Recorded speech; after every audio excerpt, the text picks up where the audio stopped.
اور آج تک میرا چیلنج ہے، ہماری کسی کتاب میں بھی نہیں ہے کہ ہمارا بنیادی عقیدہ لا الہ الا اللہ چشتی رسول اللہ ہے۔ یار ہم آپ کو یہ چیلنج نہیں دیتے کہ اگلے ہفتے سے پہلے جواب دیں، نہیں سر، قیامت سے پہلے جب مرضی جواب دے دیں، سارے مل بیٹھے اس کا کوئی جواب تلاش کریں۔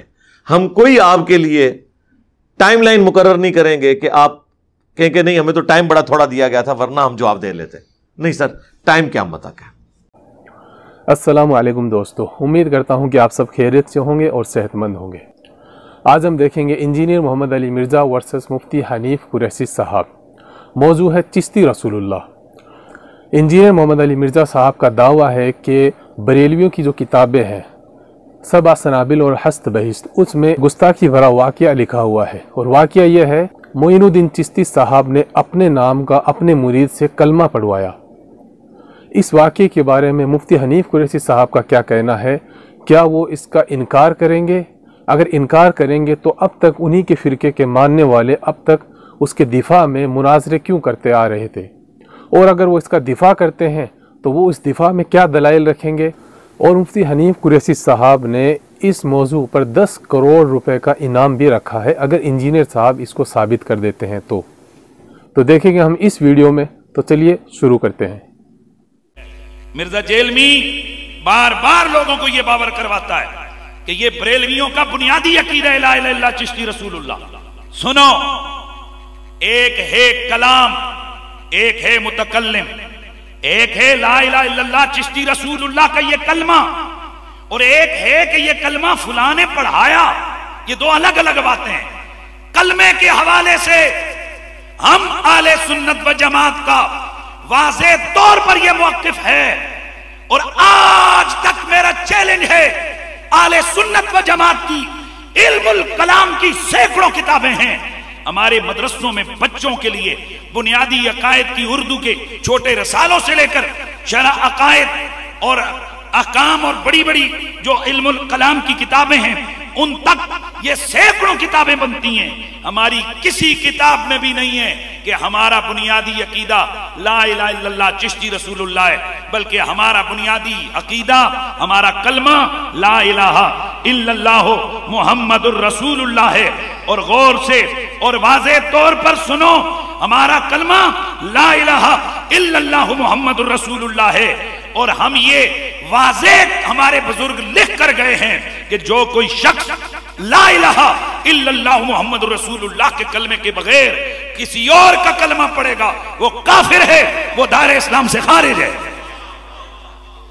فتاوی رضویہ جلد نمبر 15 صفحہ نمبر 719، اعلیٰ حضرت لکھتے ہیں کہ اگر کوئی شخص کہے کہ میں اللہ کا رسول ہوں، یا فارسی میں کہے کہ میں پیغمبر ہوں، کافر ہو جائے گا، اگرچہ اس رسول سے مراد لغوی معنی لے کہ میں فلاں کا بھیجا ہوا ہوں، یعنی کسی بھی رسول محمد رسول اللہ کے بغیر اگر کسی غیر نبی، کسی غیر رسول کا کوئی شخص کلمہ پڑھے گا رسول اللہ محمد رسول اللہ کے کلمے کے بغیر، تو ہمارا واضح فتویٰ کیا ہے؟ ایسا شخص دائرہ اسلام سے خارج ہے۔ فتاوی خلاصہ میں بھی یہی لکھا ہے، فصول عمادیہ میں یہی لکھا ہے، فتاوی ہندیہ میں یہی لکھا ہے، جامع فصولین میں یہی لکھا ہے، اور فتاوی رضویہ میں بھی یہی لکھا ہے۔ میرا 10 کروڑ روپے کا چیلنج ہے مرزے کو، میرا 10 کروڑ روپے کا چیلنج ہے مرزے کو۔ وہ کہتا ہے کہ یہ ان کا بنیادی عقیدہ ہے لا الہ الا اللہ چشتی رسول اللہ۔ میرا تمہیں چیلنج ہے، اہل سنت و جماعت کے کسی ایک عالم کی کتاب میں دکھا دو کہ اس نے لکھا ہو کہ لا الہ الا اللہ چشتی رسول اللہ ہمارا کلمہ ہے اور چشتی رسول اللہ ہمارا عقیدہ ہے۔ 10 کروڑ بھی دوں گا، تمہارے ہاتھ پہ بیعت بھی کر لوں گا۔ مفتی حنیف قریشی صاحب نے جو گفتگو کی ہے، میں انشاءاللہ تعالی اس کو 7 علمی پوائنٹس کی شکل میں جو انہوں نے گفتگو اقوال زرعی ارشاد فرمائے ڈسکس کروں گا۔ ظاہر ہے میں تو انجینئر ہوں تو آپ کو پتہ ہے میں بالکل اس کو کریٹیکلی چیزوں کو دیکھ کے بلیک اینڈ وائٹ میں جس طرح چیز لا کے سامنے رکھی جاتی ہے نا، میں پبلک کے سامنے رکھوں گا، اور پھر عوام الناس فیصلہ کرے گی کہ کس کا موقف قرآن و سنت کے مطابق ہے اور کس کا موقف جو ہے وہ قرآن و سنت کے منافی ہے۔ علمی پوائنٹ نمبر 1،